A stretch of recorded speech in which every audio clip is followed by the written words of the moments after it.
Dan tidak peliklah apabila kita pergi ke Kuala Lumpur, kita tengok menara-menaranya yang tinggi semuanya milik orang-orang Cina, bukan orang-orang Melayu. Adakah orang Melayu ini tidak pandai berniaga, memiliki kekayaan seperti yang dikuasai oleh Kuala Lumpur hari ini?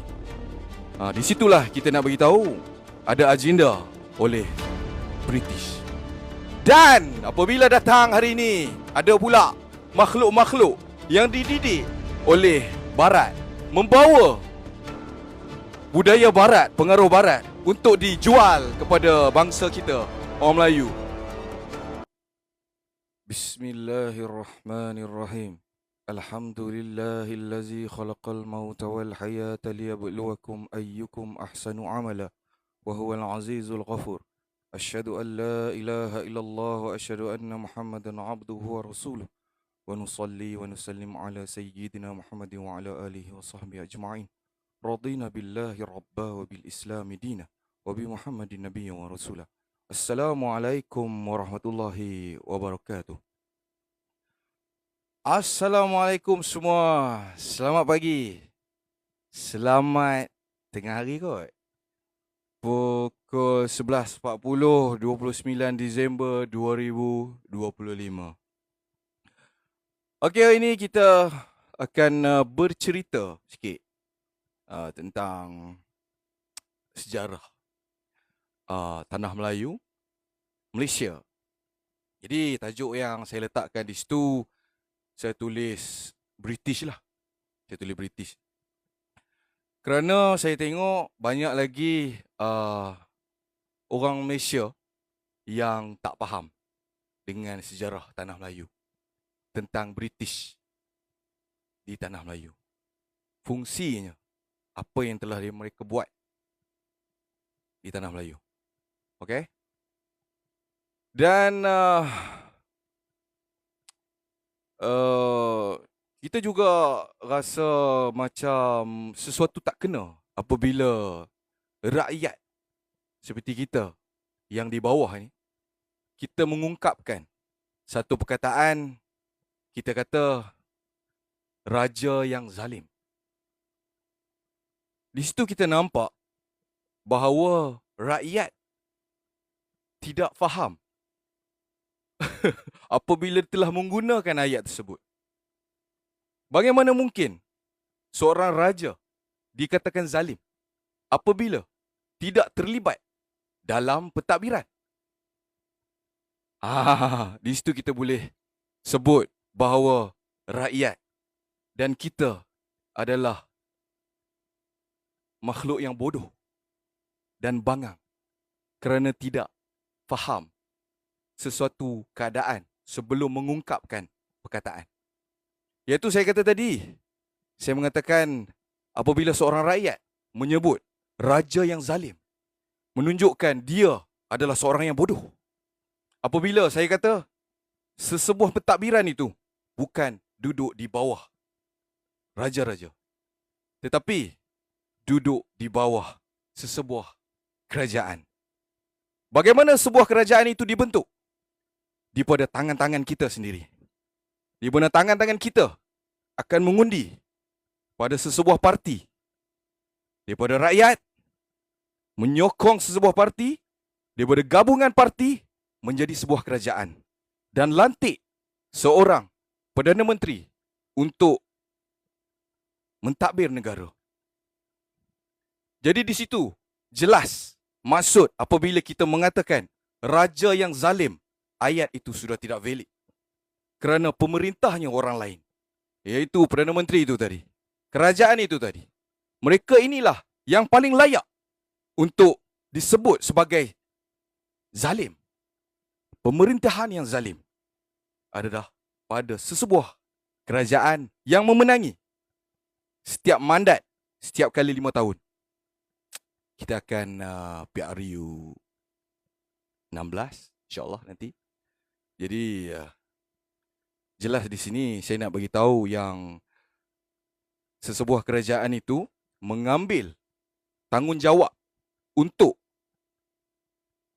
menjalankan aktiviti membaikkan ekonomi, membaikkan rakyat, mendidik rakyat untuk menjadi lebih baik.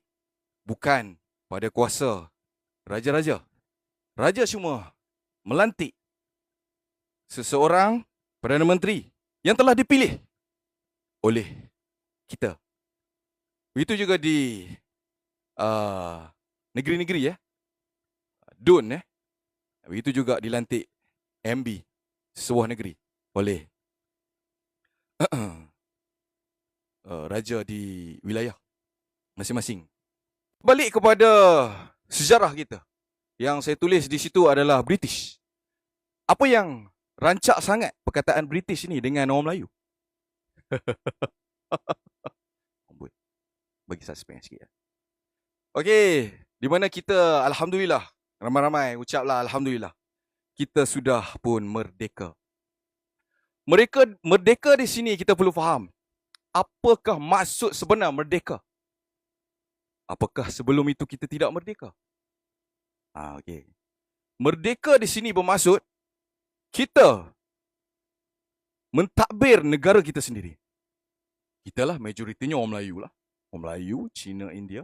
Mentadbir negara Malaysia ni dengan sendiri. Bukan daripada kuasa luar. Bukan daripada kuasa British.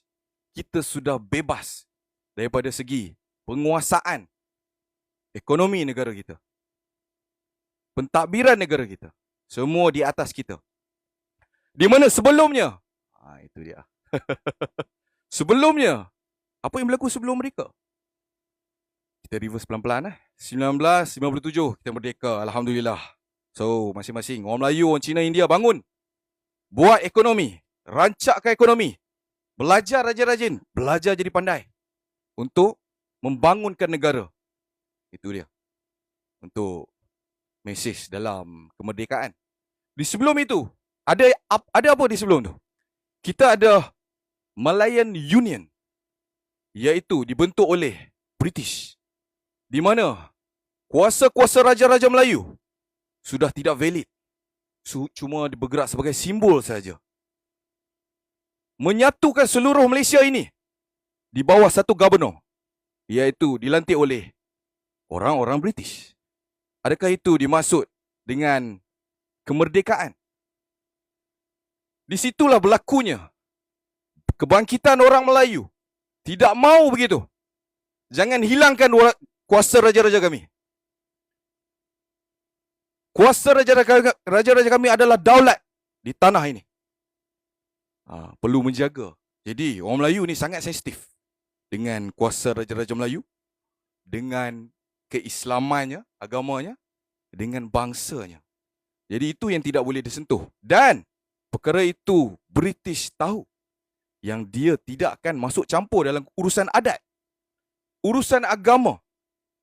Dan akhirnya urusan kuasa raja. Baru dia tahu yang kuasa raja juga tidak boleh disentuh. Orang Melayu akan mengamuk. Okey. Apa yang berlaku sebelum Malayan Union? Malayan Union cuma boleh selamat dalam tempoh tahun setengah.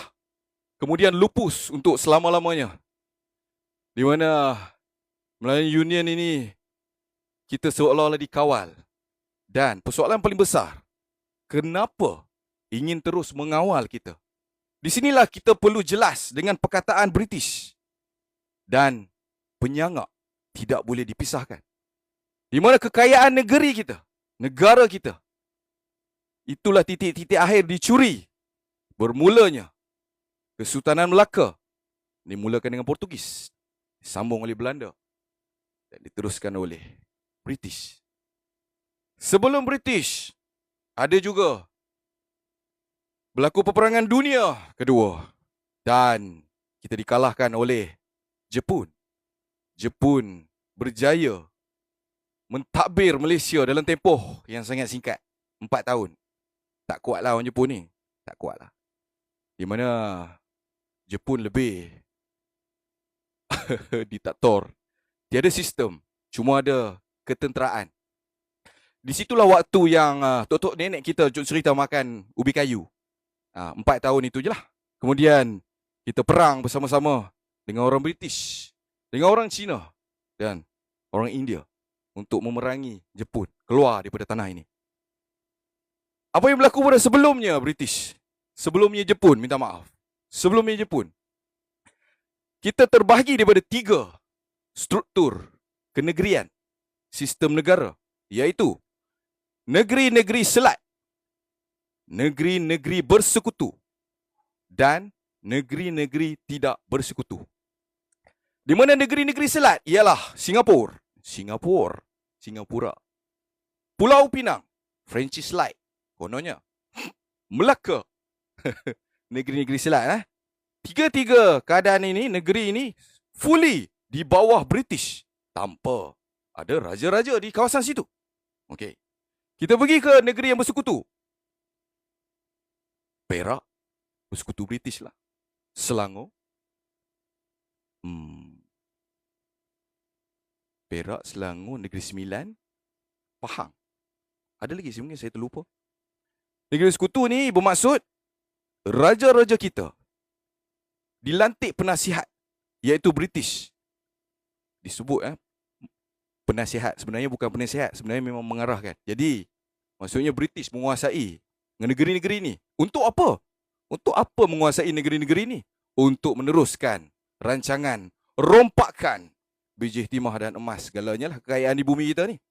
Jadi, yang ketiga adalah negeri-negeri yang tidak bersekutu. Johor, Kedah, Perlis, Kelantan, Terengganu.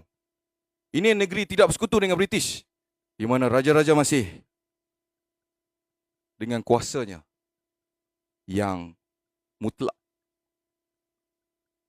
Di dalam keadaan itu, kita dijajah oleh Siam, Kedah, Kelantan, Terengganu. Dan selepas Perjanjian Bangkok, barulah negeri-negeri ini duduk di bawah British, termasuklah Perlis yang ada isu baru-baru ni. Kemudian Perjanjian Pangkor yang membentuk negeri-negeri bersekutu tadi, di mana British sangat tidak suka apabila orang Melayu itu bergaduh. British sangat tidak suka apabila Melayu itu mengamuk. Kenapa? Apabila keadaan tidak stabil, proses-proses pencurian akan terganggu. Pelabur-pelabur akan lari. Jadi di Perak ada berlaku biji timah sibuk melombong apa semua dengan perebutan kuasa. Begitu juga perebutan kuasa oleh kongsi-kongsi gelap di kawasan Perak. Semuanya sibuk nak mencuri di tanah ini. Kemudian inilah 3 struktur awal sejak British dan Belanda yang tidak dibentuk dalam satu negara Malaysia. Negara Malaysia dibentuk 1957. Okey. Dan mengikut kepada hukum fiqahnya, apabila sesebuah harta dicuri di dalam sesebuah tanah, adakah itu dikira halal? Tak halal lah guys. Tak halal. Di akhirat nanti, segala pencurian ini akan diadili. Di mana adakah harta-harta ni harta raja? Tidak tuan-tuan. Harta ini milik rakyat. Dan raja adalah amanahnya untuk menguruskan harta di tanah. Jadi, kalau sesiapa yang terlibat dengan harta-harta bumi di Malaysia ini, perlulah menjawab di kemudian hari nanti. Jadi, ada siapa yang teringin nak jadi pemimpin yang ada kuasa dalam menguruskan harta, hati-hatilah. Jadi, ditenggelamkan pula Melayu itu oleh British. British tidak mahu Melayu itu mendapat semula kuasanya sewaktu di Kesultanan Melaka. Yang mereka ini sangat hebat dalam perdagangan, ekonomi, kekayaan, kebijaksanaan di suatu ketika dulu.